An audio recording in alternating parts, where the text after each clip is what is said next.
Six Flags Darien Lake? Well, it looks like I'm going to be grading on a curve today.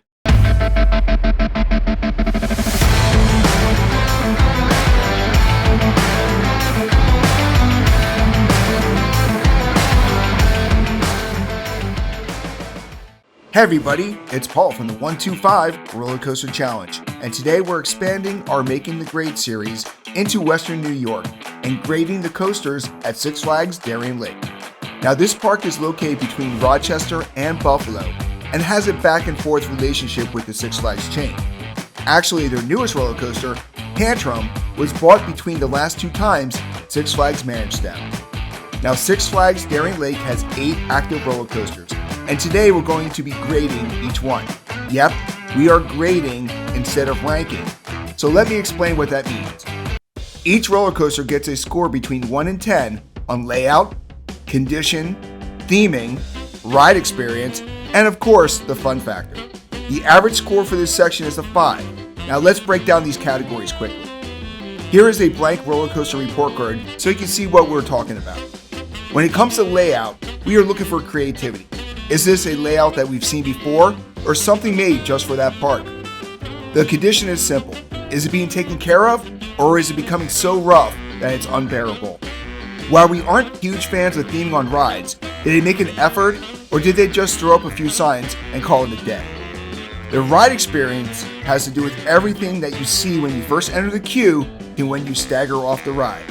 While individual ride operators change from day to day, this score deals with the queue layout, the station, getting on and off the ride, and of course the photo booth or the store at the end. Finally, the fun factor is pretty simple. Was the coaster actually fun, which is really the whole point of the ride? Once we put all these scores together, we come up with a grade, and they break down like this. An A score means we must ride this coaster every time we go to the park. No matter what the line looks like, we will make sure we get a ride or 2 or 3 on every trip. The grade of a B means, well, we got a ride. If the lines are long, we're going to keep checking back from time to time because this coaster is so good that if we miss it, the ride home will be pretty sad.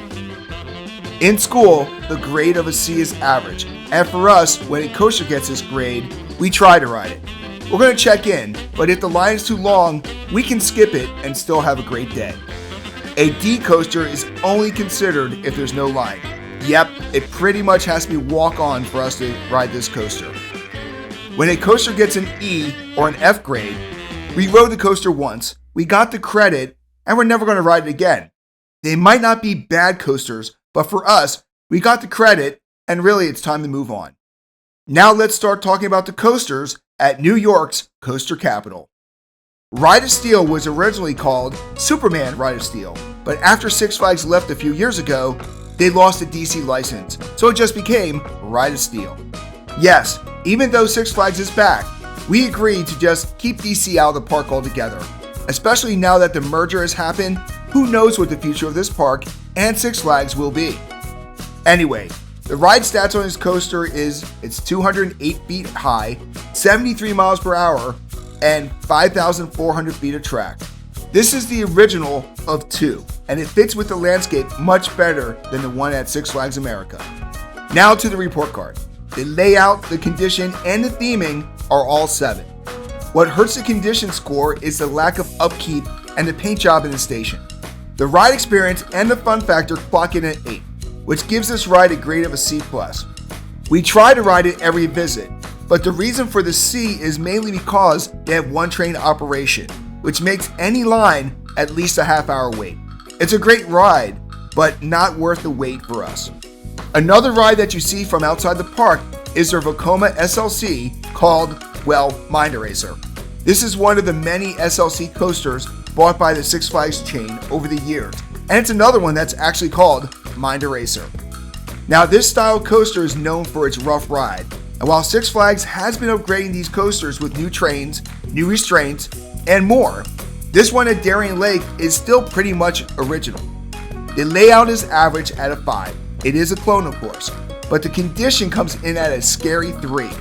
Its location over the pond gives the theming a little bit of a boost back to a 5, but both the ride experience and the fun factor are back down to a 3. Overall, the grade for this coaster is a D for one simple fact. I tend to have a morbid curiosity when it comes to bad rides, where I just have to remind myself, is this truly as bad as I remember? Now it is a D, so I'm not going to wait in line for it, but if it's a walk-up, which it usually is, I tend to jump on and regret it for the rest of the day. So it's time to discuss a coaster we still haven't gotten to ride. No, it's not because it's always down. It's not even because it's beyond scary. It's simply because we're adults. Hoot and Holler is a kiddie coaster at the park, and while most kiddie coasters allow parents to ride with their kids, the rules here, it's kids only. And not any kids, they gotta be kind of small. So we haven't experienced this ride, but here's a report card nonetheless. The layout is beyond basic and gets a 3.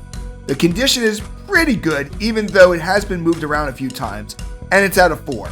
The sign is pretty cool, so the theming gets a 6, and both the ride experience and the fun factor are going to be simply guesses for us, so we're going to give them an average.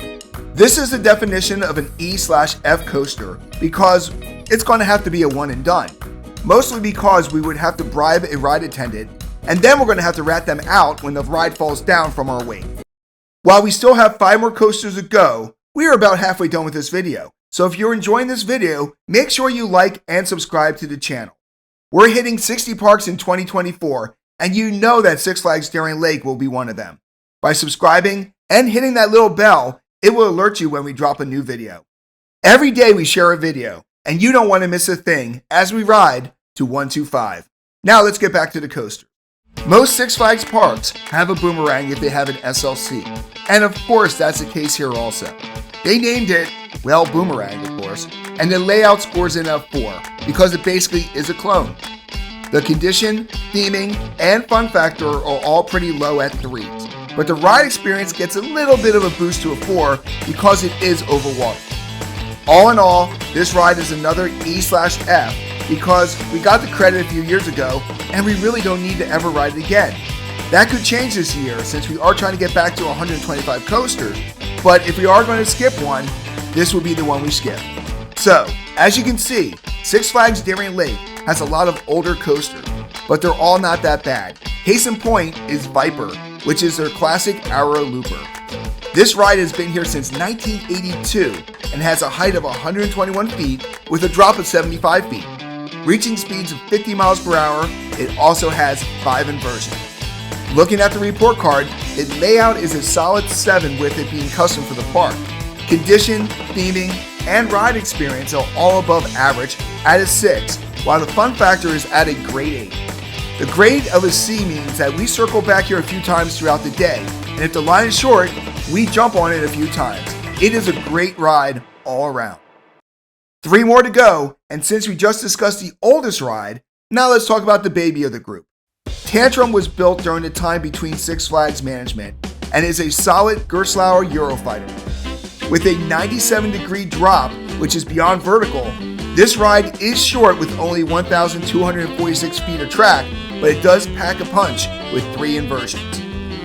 Report card time, and we give the layout, the ride experience, and the fun factor all 8s, with the theming a little bit lower at a 7, and the condition, because it's new, being a 9.